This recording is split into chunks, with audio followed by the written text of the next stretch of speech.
Alright, so in this video we are going to take a look at question number 1 from the 2021 free response section of the AP Calculus exam. This is the calculator portion of the test, so we're going to see that for parts B and D you are going to need the calculator. So let's read what we're told. We're told that the density of bacteria are centimeters from the center of the dish is given by an increasing differentiable function f, and we are given selected values of f in the table, and we are asked for part A to approximate f prime of 2.25.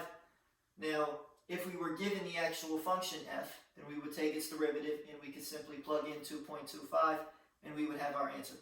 Unfortunately, we're not given the function, we only have selected values in the table. So what that means, in order to approximate the instantaneous rate of change, we are going to have to use the average rate of change, which means we would like to pick 2 points close to the point of interest and find the slope that goes between those 2 points. So in other words, we're using the slope of the secant line to approximate the slope of the tangent line, aka the derivative. So the 2 points that are closest to 2.25 would be 2 and 2.5. So we're going to say that this is approximately equal to f of 2.5 minus f of 2 over 2.5 minus 2. Again, we are just finding the slope of the secant line between the 2 points that are closest to the desired point of interest. We now use the table. This is 10 minus 6 over 0.5. That's 4 over 0.5, which is 8. Now we're not done with this question because I believe, number 1, they ask us to put appropriate units. If you look at the units in the numerator, that's milligrams per centimeter squared. We are dividing by centimeters. That introduces another factor of centimeters into the denominator. So this is milligrams per centimeter cubed. And the last part, I think, is we are also asked to give a one-sentence interpretation, which I'm not going to write, but I'll just say verbally. So we want to know, what does this actually mean? So we're looking at an R value of 2.25. So what that means is, at a distance of 2.25 centimeters from the center of the dish, the density of the bacteria, remember this is the rate of change, since it's positive, is increasing at approximately 8 milligrams per centimeter cubed. So as long as we have something along those lines, we should be in good shape for our interpretation. Alright, that's part A. So part B, this was the part that I thought was somewhat difficult. They ask you to use a right Riemann sum using the subintervals indicated in the table to approximate this integral. Now you need to pay very close attention, because if we look in the integrand, unfortunately it's not f of r. It's r times f of r. So we cannot use the table as currently constructed to do this approximation. What that means is we need to create a separate row in the table to figure out what is r times f of r, and then we are going to use that row in combination with the first row to actually answer this question. So I'm going to create a third row, which means I'm going to erase part A, so I have some room to write here. So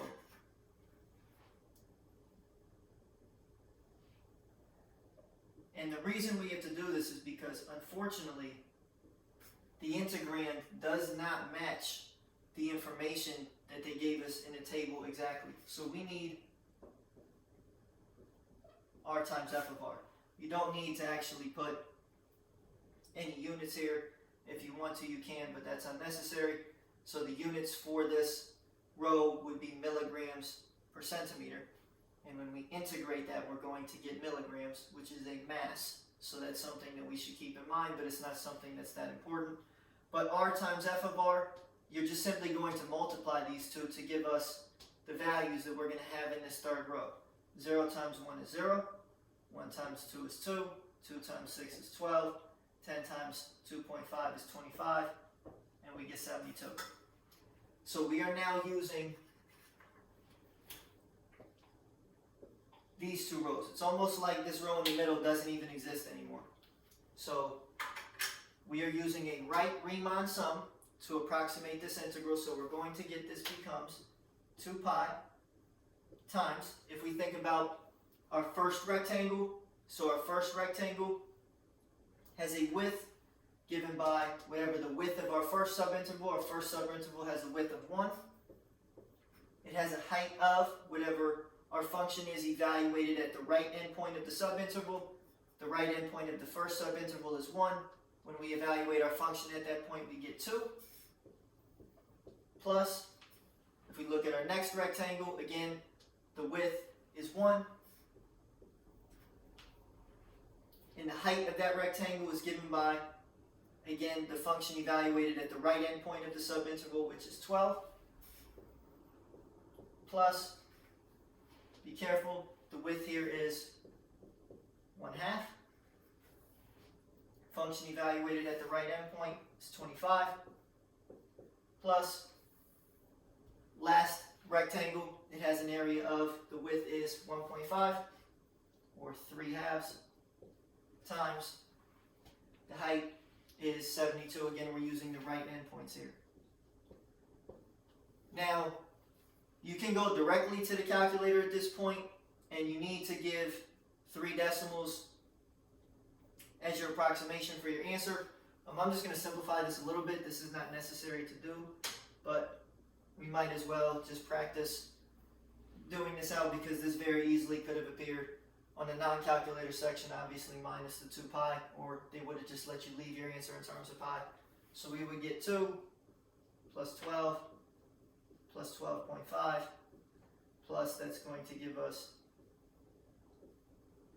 108, and we can add these up, and this is going to give us 14, 122,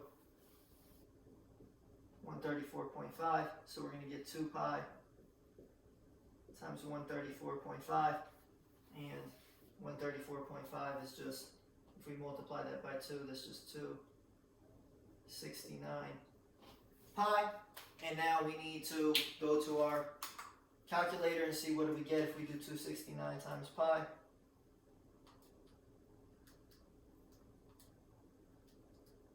And we get 845.088. Again, remember, you need 3 decimals. I don't believe they asked for units, but the units would be milligrams. Now again, did you have to do all this part down here? No, you could have just simply went from the integral to the approximation to the calculator answer. So you did not have to do these steps in between. I just figured it'd be a good exercise to go through and do it out. Alright, so that's part B. Part C is they ask us, is this an over or under estimate? So we need to keep in mind, if our function is increasing, then using a right Riemann sum gives us an overestimate. If the function is decreasing, then using a right Riemann sum gives us an underestimate. So that's something that we have mentioned earlier in the year. Now we need to be careful, because our function is not f.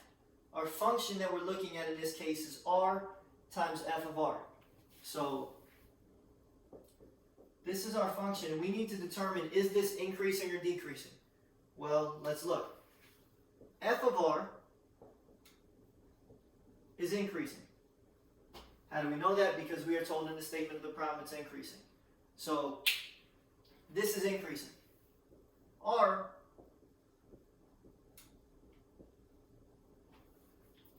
is also increasing. So that's blatantly obvious in terms of identifying those two things. And if you take the product of 2 increasing functions, the product is also increasing. Therefore, r times f of r is increasing. And the reason why that's relevant is because since this is increasing, the right Riemann sum gives us an overestimate.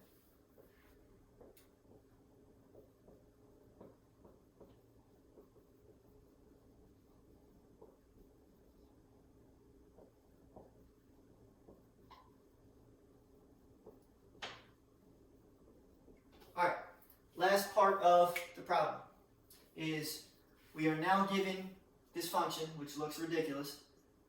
Good thing this is a calculator question. And we are asked for what value of k on the interval from 1 to 4 is g of k equal to the average value, so this is a key phrase here of g of r on the interval from 1 to 4. So first thing we should do is we want to know where is this function evaluated at the point k equal to the average value. We should immediately calculate, well, what's the average value of g on the interval? So I'm going to erase, so I have some room here.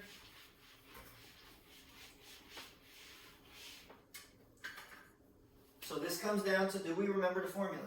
So average value for g is equal to, so hopefully remember this, it's 1 over the length of the interval, so 4 minus 1, multiplied by the integral from 1 to 4 of our function, which is g of r dr.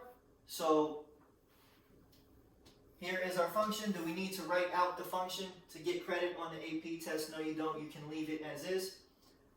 And do you need to try and come up with an antiderivative? The answer is no, you do not. This is a calculator question. You're just going to input this into the calculator. You might want to simplify this as 1 over 3. Other than that, make sure that you correctly put the parentheses, and make sure, since this involves a trig function, your calculator is in radians. Be careful with the exponent here. The entire cosine term is being cubed. Just make sure that you type everything in correctly to the calculator. We then go to the calculator, and what we get when we do this out is 9.87. I'm going to keep more than 3 decimal places because this is not our final answer yet, and we don't want to round until we get to the end of the problem. 857.94868. So I'm going to keep all the decimal places that the calculator gives me.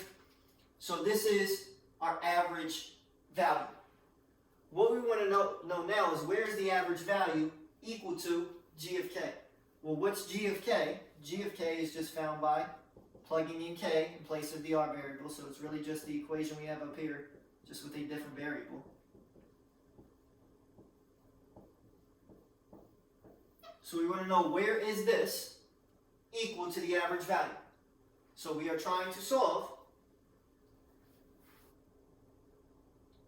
and I'll write it over here, this equation, 9.875794.868. This is what we are trying to solve. We're trying to solve this for k.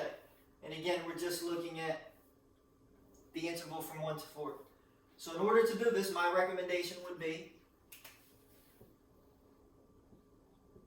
to graph this in y1, to graph this in y2. Obviously, this is just going to give us just a flat horizontal line at this value, and then look for the intersection point. And if we do this, we get a graph that looks something like this. Hopefully we're able to see that. And I also would then calculate the intersection point. You would go to second, calc, intersect. I think we understand how to do this, and it will give us the intersection point. It says 2.497 at the bottom, so if we need to read that, but hopefully we're able to use the calculator. So we get k is approximately 2.497.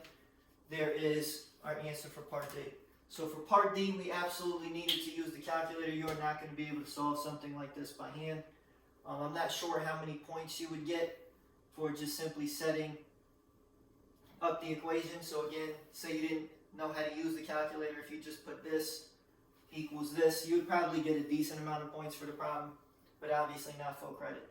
So for B and D, which B is no longer up on the board, we did use the calculator for B. We also used it for D. So again, fluency with the TI-84 is going to be important on the exam. So if you have any questions about number 1, feel free to email me, and I'll get back to you.